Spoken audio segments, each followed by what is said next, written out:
Welcome to KCTV English News. I'm Hyung Shim. The local prosecutor's office and the local police department are currently looking into the files of 3 union leaders of the Jeju branch of National Agricultural Cooperative Federation and National Federation of Fisheries Cooperatives, also respectively known as Nonghyup and Suhyup. The local prosecutor's office announced that a union leader from Nonghyup is currently under investigation for malfeasance. The local police are also investigating another union leader from Nonghyup for malfeasance and one from Suhyup for violating the election law. The union leaders will be dismissed from their positions once proven guilty and fined more than 1 million won. All children under age 6 qualify for a monthly grant of 100,000 won as part of the national government's child care support scheme. Funds have been dispersed to registered children from April 25th. Children registered from April received their first grant of 400,000 won this month, backdating 3 missed payments from the start of the year. The local government is offering 4 billion won to some 34,000 children this month. The revision bill of the child allowance law expanded beneficiaries to all children of under age 6, regardless of household income. Beneficiaries will be further extended to all children under age 7 from this September. Local land prices are holding steady.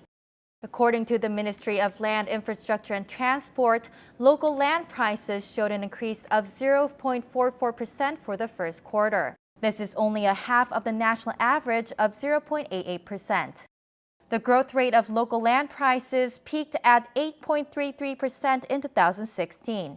However, it has been decreasing ever since 2017 with 5.46% and 4.99% in 2018.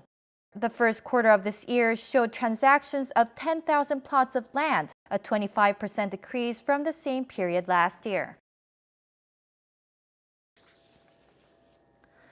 The Hallasan National Park office is extending open hours for 30 to 60 minutes for all hiking trails from May to August. Hikers will be allowed on Orimok and Yeongsil Trail till 3 p.m. Miseorum Shelter will be open till 2 p.m. Songpanak Azalea Field Shelter will close at 1 p.m. and Osung Sengak Trail at 6 p.m. Hiking Hallasan Mountain might sound daunting, but it is well worth it. The local prosecutor's office decided to suspend indictments on 4 Yemeni asylum applicants caught violating the Narcotics Control Act.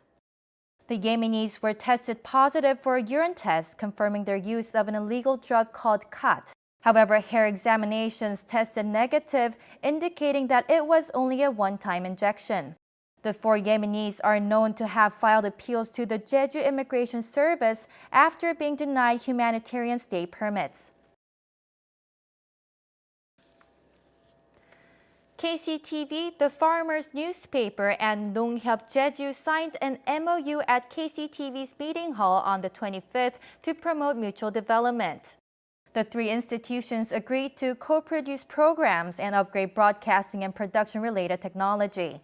The farmers' newspaper also agreed to broadcast Nongmin Broadcasting System through KCTV. Another week is winding down, and that means Film Focus. Here's Mike Slademan with what's new in local theaters. Well, this is it. The moment for which millions have been waiting. It's time for Endgame. But before we see just what the Avengers and company are up to, we've got to check in with the devil because he's always standing in the way of true cinematic pleasure, is he not? The Curse of La Llorona is now in its 2nd week, and when it was playing alongside Hellboy, it was the more desirable option. But now that it's up against Endgame, well, all bets are off. Yeah, that's right, the new adaptation of Hellboy opened last week. If you can still find it in theaters, should you watch it? No, probably not. Welcome to another edition of Film Focus. I'm Mike Lademan.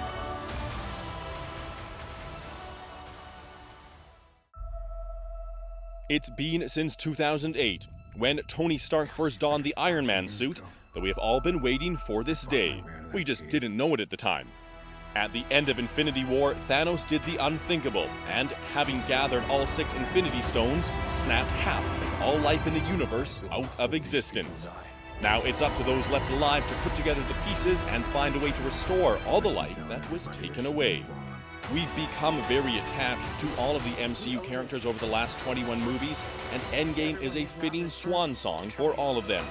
Something to which Marvel has introduced audiences over this time is the idea of an effects-laden superhero movie with true heart. And if Infinity War did anything for you, then know that Endgame is bringing all that to the table and more, so much more.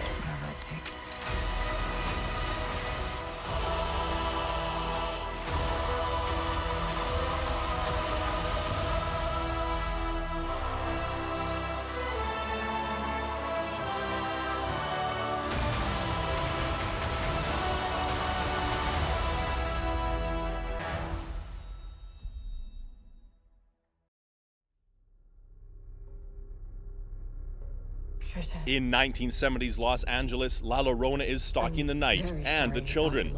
Ignoring the eerie warning of a troubled mother suspected of child endangerment, a social worker and her own small kids are soon drawn into a frightening supernatural realm. Their only hope to survive La Llorona's deadly wrath may be a disillusioned priest and the mysticism he practices to keep evil at bay, on the fringes where fear and faith collide. La Llorona feels a lot like the Conjuring universe, where evil must be fought with the help of a priest. And in fact, it's produced by James Wan, known for his work on the Conjuring series. So is it worth spending some time with this unholy terror of the night? Maybe, but maybe not. La Llorona relies on a lot of jump scares and never explores the depths and mystery of its titular character, which is a shame. There are really very few people for whom Endgame is unsuitable, so if it's between Thanos and the devil, well, I'd recommend the villain with a bit of heart.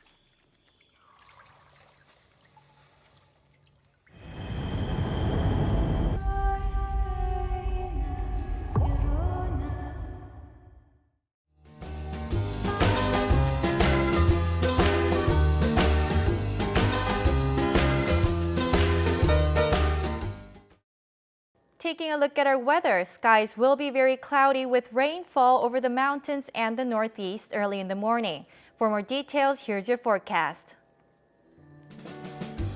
The morning low in Jeju City will be 12 and the afternoon high will be 16 degrees.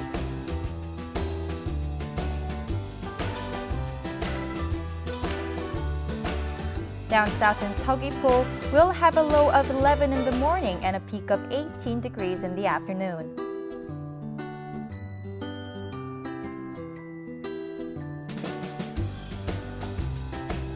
Over in Seongsan, the temperatures will be a low of 10, warming up to 17 degrees.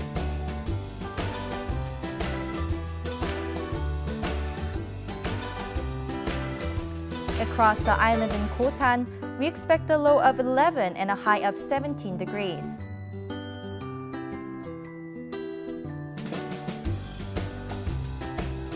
And up on the mountain at Songpanak, it's going to be quite chilly with temperatures hitting a low of 4, topping off at 11 degrees.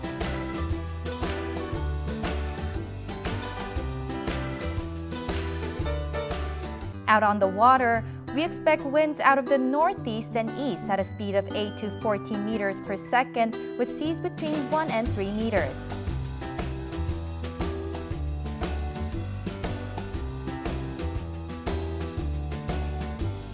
And here's what's in store for us over the next few days. Thanks for joining us. Until next time, please find us on YouTube at KCTV News Jeju. 시청해주신 여러분 고맙습니다.